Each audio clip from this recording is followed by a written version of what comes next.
ಹಲವಾರು ವರ್ಷಗಳಿಂದ ನದಿಗಳಲ್ಲಿ ಹೂಳು ತುಂಬಿ ನದಿ ತೀರದ ಕೃಷಿಕರಿಗೆ ತೊಂದರೆಯಾಗಿ ಮಳೆಗಾಲದಲ್ಲಿ ಭಾರಿ ಅಪಾಯ ತರುವ ಮರಳು ದಿಬ್ಬದ ತೆರವು ಕಾರ್ಯ ನಡೆಯಿತು. ಉಡುಪಿ ಜಿಲ್ಲಾಡಳಿತ ಬಾರ್ಕೂರು ಗ್ರಾಮ ಪಂಚಾಯಿತಿಯ ಹೊಸಾಳ ಗ್ರಾಮದ ಸರ್ವೆ ನಂಬರ್ 10 ಮತ್ತು 111 ಸೀತಾ ನದಿಯ ನಾಗಂಪಟ್ಟ ಎಂಬಲ್ಲಿ 8.90 ಎಕರೆ ಸರ್ಕಾರಿ ಪ್ರದೇಶಕ್ಕೆ 11/12/2025 ಟೆಂಡರ್ ಪ್ರಕ್ರಿಯೆ ನಡೆಸಿತ್ತು.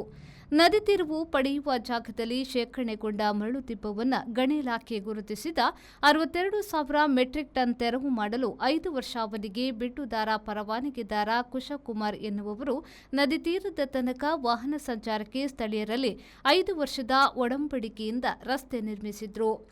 ಮರಳುದಿಬ್ಬ ತೆರವಿನ ಕಾರ್ಯ ಆರಂಭಿಸುತ್ತಿರುವಂತೆ ಸ್ಥಳೀಯ 4 ಮಂದಿ ಪರಿಸರದ ಹೆಸರಿನಲ್ಲಿ ಮತ್ತು ನದಿ ಸವೆತದ ಹೆಸರಿನಲ್ಲಿ ತೀವ್ರ ಪ್ರತಿಭಟನೆಯ ಕಾರಣ ದಿಬ್ಬ ತೆರವು ಕಾರ್ಯಕ್ಕೆ ತಡೆ ನೀಡುತ್ತಿದ್ದು, ಕಾರಣ ಪರವಾನಗಿದಾರರು ಪೊಲೀಸರ ರಕ್ಷಣೆ ಕೋರಿದ ಕಾರಣ ಜಿಲ್ಲಾ ಮೀಸಲು ಪೊಲೀಸ್ ಪಡೆಯ ಭದ್ರತೆಯಲ್ಲಿ 4 ದಿನದಿಂದ ನಿರಾತಂಕವಾಗಿ ದಿಬ್ಬ ತೆರವು ಕಾರ್ಯ ನಡೆಯುತ್ತಿದೆ.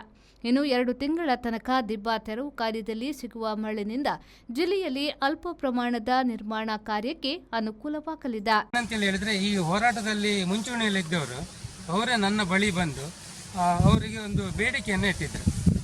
ಬೇಡಿಕೆ ಅಂತ ಹೇಳಿದ್ರೆ ಹಣದ ಬೇಡಿಕೆಯನ್ನು ದೋಣಿ ಮತ್ತು ಬೇಡಿಕೆಯನ್ನು ಇಟ್ಟಿದ್ರು. ಯಾವುದೇ ಕಾರಣಕ್ಕೆ ನಮಗೆ ಅವರ ಬೇಡಿಕೆಯನ್ನು ಇದು ಮಾಡಲಿಕ್ಕೆ ಆಗೋದಿಲ್ಲ, ಬೇಡಿಕೆಯನ್ನು ಪೂರೈಸಲಿಕ್ಕೆ ಆಗೋದಿಲ್ಲ. ಅಪಾರ ಪ್ರಮಾಣದಲ್ಲಿ ಅವರೊಂದು ಬೇಡಿಕೆಯನ್ನು ಇಟ್ಟಿದ್ರು. ಆ ಬೇಡಿಕೆಯನ್ನು ನಾವು ಪೂರೈಸದೇ ಇರುವ ಕಾರಣದಿಂದ ಈ ರೀತಿಯಲ್ಲಿ ಸುಳ್ಳು ಆಪಾದನೆ ಮಾಡೋದು, ಆರೋಪವನ್ನು ಮಾಡಿ ಸುಳ್ಳನ್ನೇ ಸೃಷ್ಟಿ ಮಾಡಿ ಹೇಳ್ತಾ ಇದ್ದರು.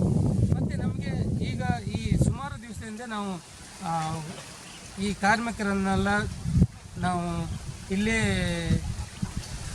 ಕಾರ್ಮಿಕರು ನಮಗೆ ಸುಮಾರು ದಿವಸದಿಂದ ಕಾರ್ಮಿಕರಿದ್ದಾರೆ. ಅವರಿಗೆಲ್ಲ ನಮಗೆ ಖರ್ಚು ವೆಚ್ಚ ತುಂಬ ಜಾಸ್ತಿ ನಮಗೆ ಲಾಸ್ ಆಗಿದೆ. ಯಾಕಂತೇಳಿ 2-3 ತಿಂಗಳಿಂದ ನಾವು ಕಾರ್ಯವನ್ನು ಸ್ವಲ್ಪ ಸ್ಥಗಿತಗೊಳಿಸಿದ್ದೀವಿ. ಇದು ಕಾರಣ ಏನಂತೇಳಿ ಹೇಳಿದರೆ ಅವರೇ ನಮಗೆ ಏನು ವಿರೋಧ ಮಾಡ್ತಿದ್ರಲ್ಲ ಅವರಿಂದ ನಮಗೆ ಎಷ್ಟರವರೆಗೆ ನಮಗೆ ಲಕ್ಷಾಂತರ ರೂಪಾಯಿ ನಷ್ಟ ಆಗಿದೆ. Bureau report V4 news Brahmapura.